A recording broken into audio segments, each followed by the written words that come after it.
여러분, 어제 2단에 빠지지 않으려면 말씀의 첫 단추를 잘 끼워야 된다고 말씀드렸습니다.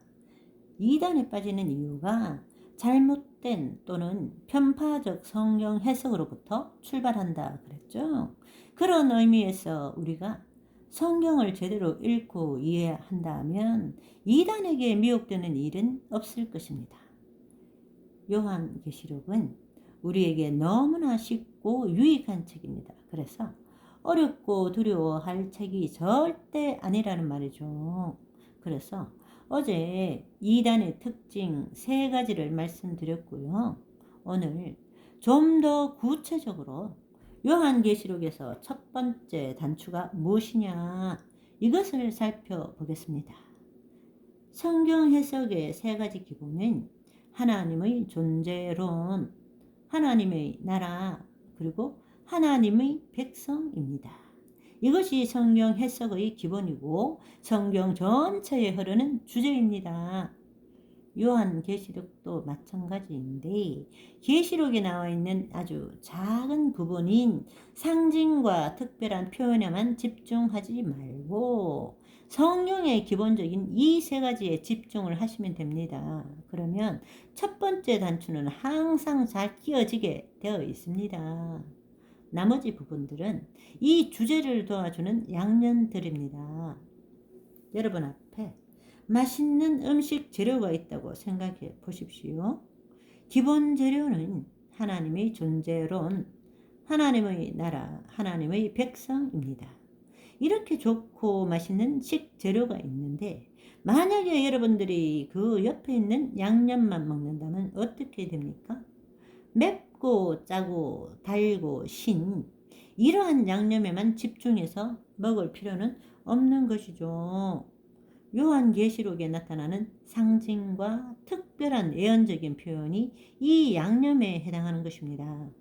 맛있는 탕수육 요리가 있는데 달고 새콤한 맛이 바삭하게 튀겨진 고기와 어우러져서 더욱 맛있는 요리가 되는 것이죠. 이 양념이 맛있다고 집중해서 이 양념만 먹으면 어떻게 됩니까? 그것은 더 이상 탕수육이 아닙니다. 그냥 달고 시기만 한 완전히 다른 음식이 되어버리는 거예요. 하나님의 존재론이라는 것은 예수님이 누구신가? 하나님이 누구신가? 성령님은 어떤 분이신가? 성경은 하나님을 어떻게 말씀하고 있는가? 이것이 하나님의 존재론입니다. 그리고 하나님의 나라의 과거, 현재, 미래에 대한 것을 읽어나가면 되는 것이고요. 또 언약 관계 안에서의 하나님 백성의 형성과 근간을 살펴보고 신약에 들어와서 하나님의 백성으로서의 교회를 읽어나가면 되는 것입니다. 이런 기본의 예언서라는 특징적인 양념이 요한계시록에 어우러져 있습니다.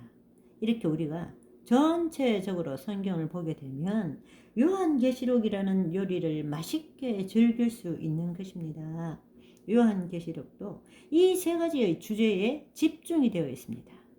창세기부터 요한계시록까지 성경 전체적으로 흐르는 이 주제가 요한계시록 안에도 이렇게 고스란히 풍성하게 펼쳐져 있는 것입니다.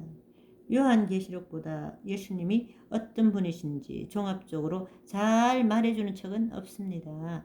요한계시록보다 하나님의 나라를 잘 말해주는 책도 없을 것입니다. 그리고 요한계시록보다 하나님의 백성과 교회에 대해서 잘 말해주는 책은 없습니다. 우리는 이렇게 요한계시록의 풍성함을 놓치면 안 됩니다. 이것을 빼고 성경을 읽거나 특히 요한계시록을 읽으면 우리는 자극적인 양념만 먹고 건강하게 하나님의 양식을 먹을 수 없게 되는 것이죠. 그러면 우리가 이단들을 구별하고 건강하지 못한 설교를 쉽게 구별하는 방법을 말씀드리겠습니다. 성경 전체에 흐르는 3가지의 주제가 뭐라고 그랬죠? 하나님의 존재론, 하나님의 나라, 하나님의 백성입니다. 이단들의 설교를 잘 들어보십시오. 성경 말씀부터 시작하는 것 같은데 결국은 엉뚱한 이야기만 합니다.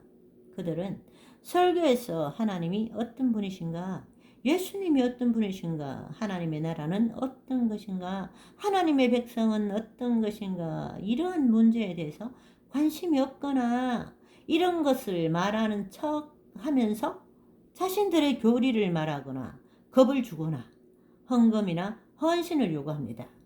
결국은 그들이 요구하는 것을 성경 말씀을 통해서 얻어내려고 하는 것이죠.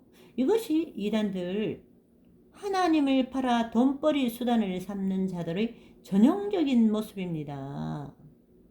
이단들의 설교를 듣고 나면 하나님은 또는 예수님은 또는 성령님은 이런 분이시구나 하는 깨달음은 전혀 없고 우상 숭배자들의 특징인 두려움과 달램, 그리고 무조건 공경해야 하는 그런 무서운 하나님을 강조를 합니다.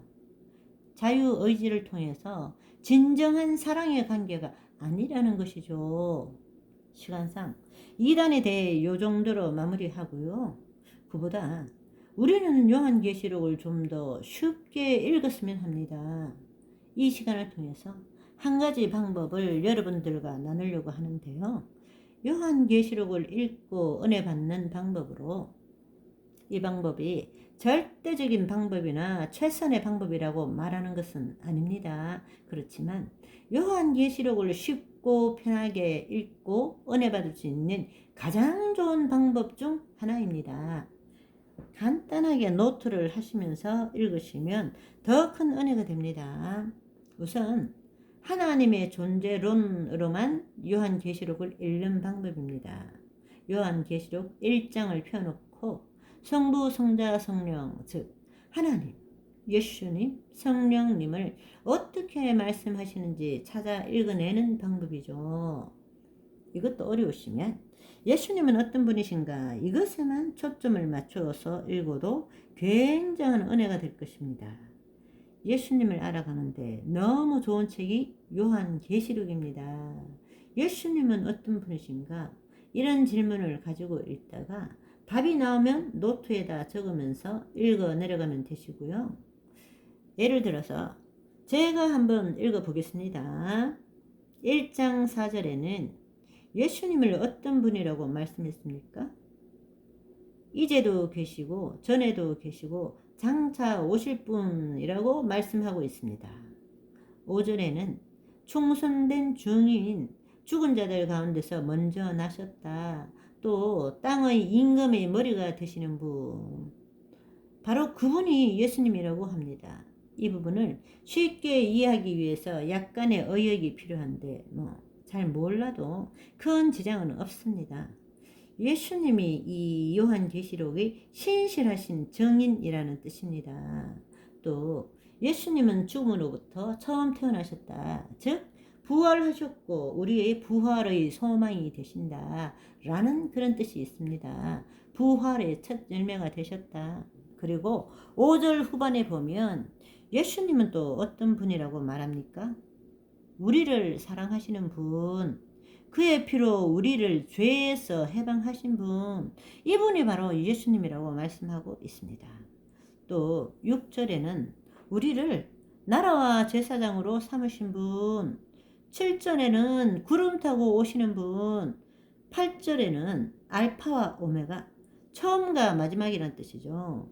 이제도 계셨고 전에도 계셨고 또 장차 앞으로 오실 전능하신 분, 이렇게 소개를 하고 있습니다. 이 짧은 구절 속에서 어떤 예수님을 만나셨습니까? 이것 빼고 계시록을 읽으면 뭐가 남습니까? 우리가 예수님을 빼고 계시록 1장을 읽었는데 1장에 남는 것이 없습니다. 1장 전체에 예수님이 어떤 분이신지 계속해서 반복해서 우리들에게 말씀하고 있지 않습니까? 앞으로 우리는 이런 식으로 성경을 읽어보면 예수님을 빼놓고는 성경의 어느 한 부분도 읽을 수가 없을 것입니다. 그런데 우리는 예수님을 빼고 성경을 읽는 경우가 있습니다. 그러니까 예수님이 없는 이단들이 판을 치는 것이죠. 이런 식으로 말씀을 읽고 보시고 예수님과 만나는 귀한 시간을 가지시고 예수님과 인격적인 만남과 관계가 계속 이루어지시는 저와 여러분의 오늘이 되시기를 바랍니다.